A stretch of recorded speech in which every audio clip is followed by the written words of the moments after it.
در دهه توگرک دهات توگرک ناحیه وسه در خوجگی دهقانی به نام فیضلو با وجود آنکه جمعآوری حاصل 3 ماه پیش شروع گردید ماه ایون هم در گرمخانه ها حاصل پامیدور انا همین طور بسیار است.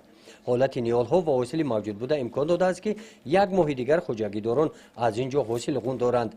از تجربه سالهای پیشین خوجگیداران میدانستند که از گرمخانه چنین حاصل بلند رویاندن ممکن است. برای همین در گرمخانه از ریسمان تارهای چویلبی کشیده برای سبزیش نیالها و انکشاف آزادانه آنها شرایط قلای مهیا کردند. ما در 50 سوتیخ گرمخانه کردیم. اینا حاضر حاصل خوب گرفته ایستادیم. تا حاضر از ماه فوریه همین حاصل گرفته سیم. باز 20 روز دیگه وقت داریم. ما کشتی تکراری میکنیم بادرینگ داشته با بادرینگ میکنیم. اینجا نه تنها پامیدور همچنین قلمفور بلگاری هم پرورش کردند. حاصل آن هم خوب است گفتند خوجگیداران. بیرون از گرمخانه باشد در مساحت 50 سوتیخ جمعآوری حاصل سبزیجات با سرعت ادامه دارد.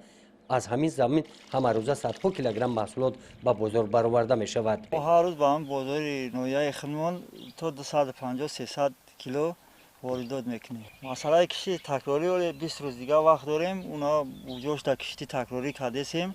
آنها پارنیکای پامیدور یا 20 روز دیگه وقت است.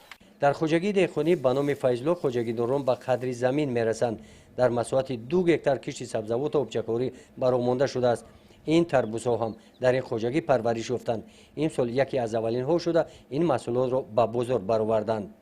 شیرین خیلی گیزالای بده. تربوزا ناز کوریدیم پاتکلیونکا کردیم نا ایکمی این برآوردیم ماشینا بود. سودا بازار برآوردیم. بازار هم وسیده. خوجگیداران فایده زمین را چشیدند. این روزها با وجود گرمی هوا آنها سرکار هستند. زمین ها را برای کشتی تکراری آماده می نمایند. گزارش خواجه نظریف خدای نظر ظهروف از ناحیه وسه برای برنامه اطلاعاتی نوید.